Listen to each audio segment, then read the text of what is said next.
Hey guys, it's Maria. Welcome back to my channel. So I'm super excited about this video because today we're going over pretty much all the chords you will ever need for harmonic analysis and memorization. So this was requested by a subscriber. A few weeks ago I came out with a memorization hacks tips video where I literally showed you how I memorize an entire piece from start to finish with keywords. And one of my keywords was, I believe, like some type of sus4 chord. I think it was a dominant 7 sus4. They just asked, what's a sus4 chord? And it kind of brought me back to when I was doing theory back in high school, and I really wish that somebody would just lay out in a really easy to understand way what all of the 7th chords are, how they're built, and how I can tell the difference between them. So I got right to work and I was working really hard on these beautiful PDFs, if I do say so myself, for the past few weeks, I think over a month now, and I'm super proud to launch our very first Etsy store. It's called Efficient Musician. Link in the description if you want to get your copy of these gorgeous PDFs. In this video, we're going to focus on all the chords you can build from C, so I'm going to show you all the triads, 7th chords, and alterations, how to build them, how to recognize them, so that you can transfer that knowledge over to any key that you may need. Again, if you want to get your copy of these gorgeous PDFs, head on over to the description box and check out our Etsy store. Let's get into the video. All right, so we are at the piano and let's hop right into triads. There are major, minor, augmented, and diminished triads. And you can see how they're written in root quality chord symbols. Let's jump straight into major. So major is built using 2/3, a major third, and a minor third. A major third is built on 4 semitones. So you take your first note and then 1, 2, 3, 4. That's a major third. And this works from any key. Let's take F for example. 1, 2, 3, 4. That is a major third. So that's easily transferable to any key you might need. And the top is a minor third. And a minor third is built using 3 semitones. So you take the note 1, 2, 3. So that is a major triad. And the reason I'm kind of going in depth with the different thirds is that all of the triads and the 7th chords are going to be built using some kind of combination of either minor or major thirds. Let's move straight into minor triads. Minor triads are built using a minor third on the bottom, 1, 2, 3, and a major third on the top. So basically the opposite of a major triad. 1, 2, 3, 4. Augmented triads are built using 2 major thirds. So this is a major third, 1, 2, 3, 4, and another major third, 1, 2, 3, 4. It's got this kind of open sound. And diminished are, you guessed it, built using 2 minor thirds. 1, 2, 3, 1, 2, 3. Moving straight into 7th chords, we have a major 7th chord, minor, dominant, diminished, and minor major. So let's break all of that apart. The major 7th chord is built using a major triad. That's again a major third and a minor third and a major 7th.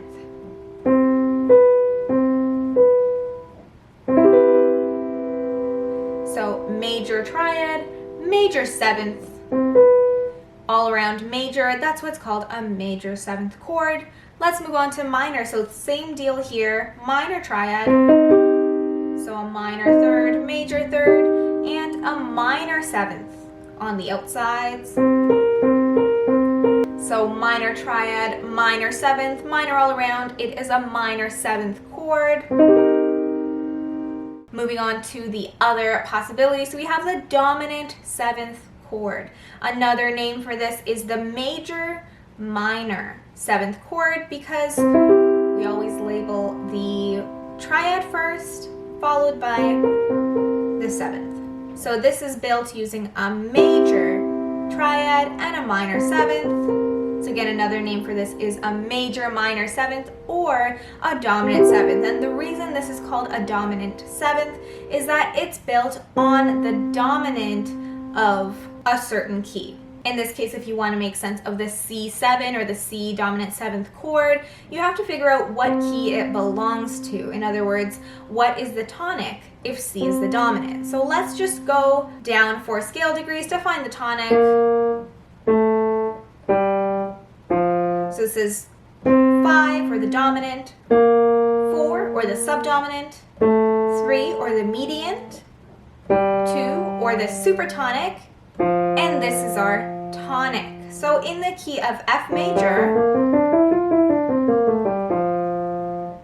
C is the dominant, and that's why we have a B flat in the C7 chord, as per the key signature of the key that it belongs to, which is F major. Let's move on to diminished 7th chords. So diminished 7th chords are built using all minor thirds.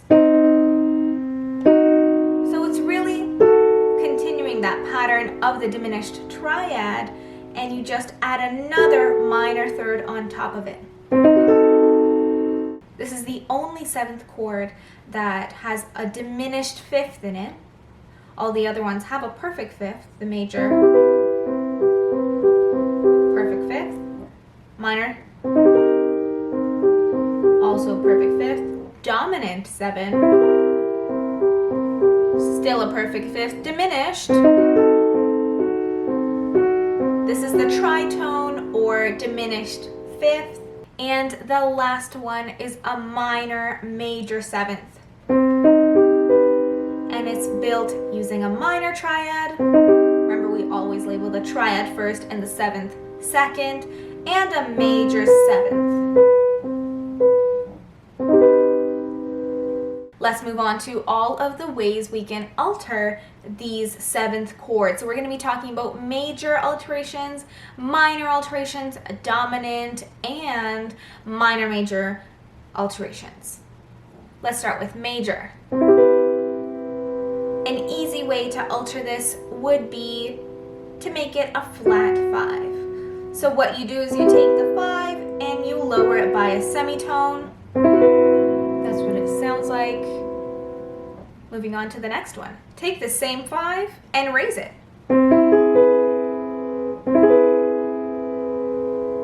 Okay, and last but not least, we have C major 7 sus4, which is where you just take this 3rd and kind of suspend it. So turn it into a 4th. And it wants to resolve to the 3. But this C major 7 sus4 is just this. And we're going to repeat the same principle for the other 3 7th chords. Minor 7. This is a normal minor 7th chord. This is minor 7 flat 5. So you take the 5 and you lower it by a semitone. Okay, same thing, sharp 5. You take the 5 again and you raise it by a semitone.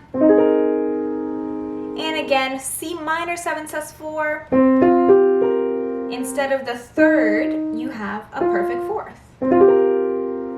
And it would resolve to, but this is the C minor 7 sus4. Okay, moving on to the dominant alterations. This is our dominant 7th chord. Again, you can do flat 5.